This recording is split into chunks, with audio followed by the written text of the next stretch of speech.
बिहार चुनाव के बाद यूपी में सियासी वार। बिहार चुनाव में एनडीए की जीत के बाद उत्तर प्रदेश के उप मुख्यमंत्री केशव प्रसाद मौर्य ने विरोधी नेताओं पर तीखा हमला किया। उन्होंने कहा कि बिहार के नतीजों से राहुल गांधी और अखिलेश यादव घबरा गए हैं। उन्होंने विश्वास जताया कि 2027 के उत्तर प्रदेश विधानसभा चुनाव में बीजेपी 2017 में बनाए अपने रिकॉर्ड को तोड़ देगी और 300 से ज्यादा सीट जीतकर फिर से सरकार बनाएगी। उनका कहना है कि आने वाले समय में देश में न तो कांग्रेस रहेगी और न ही यूपी में समाजवादी पार्टी।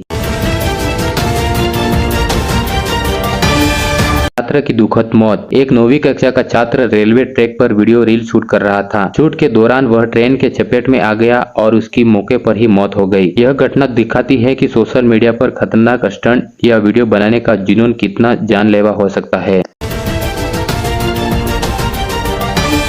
कनाडा की गुड न्यूज। कनाडा सरकार अपने नागरिकता कानून में बदलाव करने जा रही है। इसका मकसद नागरिकता पाने की प्रक्रिया को आसान और तेज बनाना है। इस बदलाव का सबसे बड़ा फायदा कनाडा में रह रहे भारतीय मूल के हजारों लोगों को मिल सकता है। अब उन्हें कनाडा की पूर्ण नागरिकता जल्दी ही और आसानी से मिल सकती है।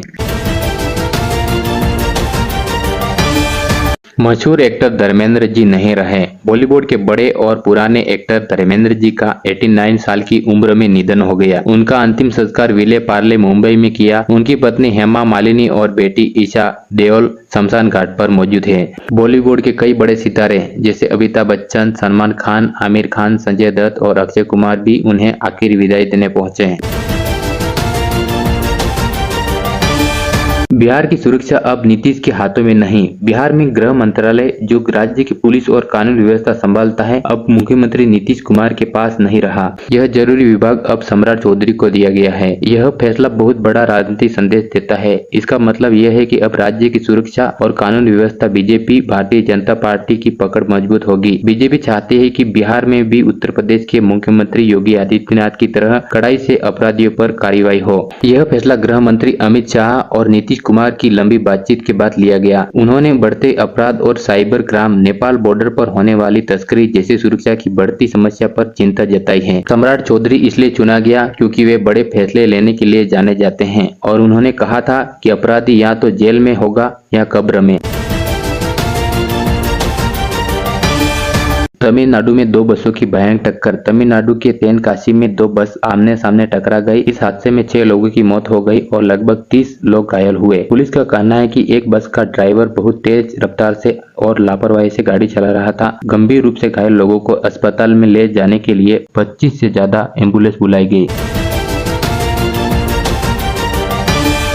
उत्तराखंड में तीर्थ यात्रियों की बस खाई में गिरी। उत्तराखंड के टिहरी में तीर्थ यात्रियों को ले जा रही एक बस गहरी खाई में गिर गई। इस हादसे में 5 लोगों की मौत हो गई और 23 से ज्यादा लोग घायल हुए। पुलिस ने बताया कि बस का ब्रेक फेल हो गया था, जिस वजह से ड्राइवर का नियंत्रण हट गया। बस में महाराष्ट्र और दिल्ली से आए हुए पर्यटक घूमने वाले लोग सवार थे। भारत को मिले नए मुख्य जज सीजीआई। जस्टिस सूर्यकांत ने सोमवार को देश के नए मुख्य न्यायाधीश सीजीआई के रूप में शपथ ली। यह भारत के जजों में सबसे बड़ा पद होता है। राष्ट्रपति द्रौपदी मुर्मू ने शपथ दिलाई। शपथ के बाद उन्होंने अपने बड़े भाई और बहन के पैर छूकर आशीर्वाद लिया। उन्होंने पीएम मोदी और अमित शाह से भी मुलाकात की। वे लगभग 14 महीने तक इस पद पर काम करेंगे। अब वे सुप्रीम कोर्ट के जजों को चुनने वाली कमेटी कॉलेजियम के मुखिया भी होंगे।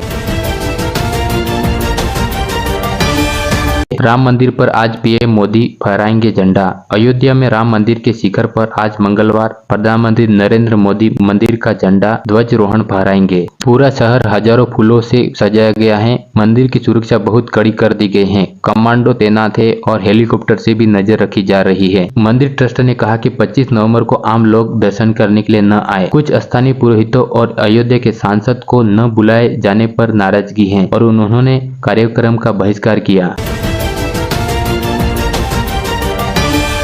इमर्सन रोड सस्ती पर जानलेवा हो सकती है। पानी गर्म करने वाली चढ़ इमर्सन रोड से करंट लगने के कारण उत्तर प्रदेश में एक 3 साल की बच्ची की मौत हो गई। ऐसे हादसे हर साल होते हैं। इमर्सन रोड गीजर से सस्ती होती है, लेकिन लापरवाही से इस्तेमाल करने पर इसे करंट लगने का बड़ा खतरा होता है। अपने और अपने परिवार की सुरक्षा के लिए इसे इस्तेमाल करते समय बहुत ही सावधानी बरतनी चाहिए। पाकिस्तान में सेना के अड्डे पर हमला। पाकिस्तान के पेशावर शहर में सेना की एक खास टुकड़ी एफसी के दफ्तर पर 2 आत्मघाती हमलावरों ने हमला किया। इस लड़ाई में 3 पाकिस्तानी कमांडो और 2 हमलावर मारे गए। कुल 6 लोगों की जान गई। हमलावरों ने गेट पर धमाके किए, फिर अंदर घुसकर गोलीबारी की। सेना ने तुरंत जवाब दिया और उन्हें मार गिराया। पाकिस्तान की सेना ने इस हमले के लिए आतंकवादी संगठन पाकिस्तानी तालिबान टीटीपी को दोषी ठहराया। दोस्तों सावधान रहें, वोटर लिस्ट अपडेट के नाम पर ठगी। आजकल ठग वोटर लिस्ट मतदाता सूची को अपडेट करने वाली सरकारी काम SIR फॉर्म का बहाना बनाकर लोगों को लूट रही है। वे आपको फोन करके या व्हाट्सएप पर एक फर्जी लिंक भेजते हैं। जैसे ही आप उस लिंक को खोलते हैं, वे आपके फोन पर कब्जा कर लेते हैं और बैंक अकाउंट से पैसे चुरा लेते हैं। सरकारी काम के नाम पर आने वाले किसी भी अनजान लिंक को क्लिक ना करें। अपना OTP, आधार कार्ड या बैंक की जानकारी फोन पर किसी को ना दें। दिल्ली एयरपोर्ट पर बाल बच्चे। काबुल से आया अफगानिस्तान का एक यात्री विमान दिल्ली एयरपोर्ट पर गलत पट्टी रनवे पर उतर गया। पायलट को जिस पट्टी पर उतरना था उसकी जगह उसने उस पट्टी पर लैंडिंग करा दी जहां से दूसरी विमान उड़ान भरते हैं। किस्मत अच्छी थी कि उस समय उस पट्टी पर कोई दूसरा विमान नहीं था, वरना बहुत बड़ा हादसा हो सकता था। एविएशन अधिकारी अब इस गंभीर गलती की जांच कर रही है।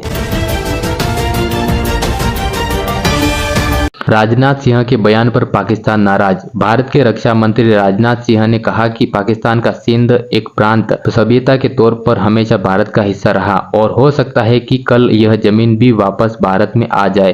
पाकिस्तान इस बयान से बहुत भड़क गया है और उन्होंने कहा कि यह बयान खतरनाक है और इससे दोनों देशों के बीच तनाव बढ़ेगा। हालांकि सिंध की आजादी की मांग करने वाले कुछ सिंध नेता इस बयान से बहुत खुश हैं और इसे हौसला देने वाला बता रहे हैं। चीन ने भारतीय महिला को एयरपोर्ट पर रोका। अरुणाचल प्रदेश में जन्मी एक भारतीय महिला को चीन के चंगाई एयरपोर्ट पर 18 घंटे तक रोककर परेशान किया। चीन के अधिकारियों ने महिला के भारतीय पासपोर्ट को नकली गलत बताया। उन्होंने कहा कि अरुणाचल प्रदेश चीन का हिस्सा है, इसलिए वे पासपोर्ट नहीं मानेंगे। महिला को अगली फ्लाइट लेने नहीं दी गई और उन्हें घंटों तक एयरपोर्ट पर फंसे रहना पड़ा। अंत में भारतीय दूतावास की मदद से महिला चीन से बाहर निकल पाई। महिला ने इस बुरे बर्ताव के लिए प्रधानमंत्री नरेंद्र मोदी को चिट्ठी लेकर शिकायत की है। सोना और चांदी फिर महंगा हुआ। सोना 162 रुपये बढ़कर अब 1.23 लाख प्रति 10 ग्राम हो गया। चांदी 2521 रुपये बढ़कर 1.54 लाख प्रति किलो पास पहुंच गया। आज सोना और चांदी दोनों के दाम बढ़ गए। किसानों की किस्त का पैसा अटक सकता है। यूपी सरकार ने कहा है कि अगर किसानों ने अपनी जरूरी जानकारी जैसे आधार कार्ड, जमीन का रिकॉर्ड सरकार के पास पूरी और सही नहीं दी है, PM किसान योजना 2000 वाली की अगली किस्त आपके खाते में नहीं आएगी और उसे रोक दिया जाएगा। सभी किसान जल्दी से जल्दी अपनी eKYC और फार्मर रजिस्ट्रेशन यानी अपनी पूरी जानकारी का रजिस्ट्रेशन करवा ले ताकि पैसा न रोक सके।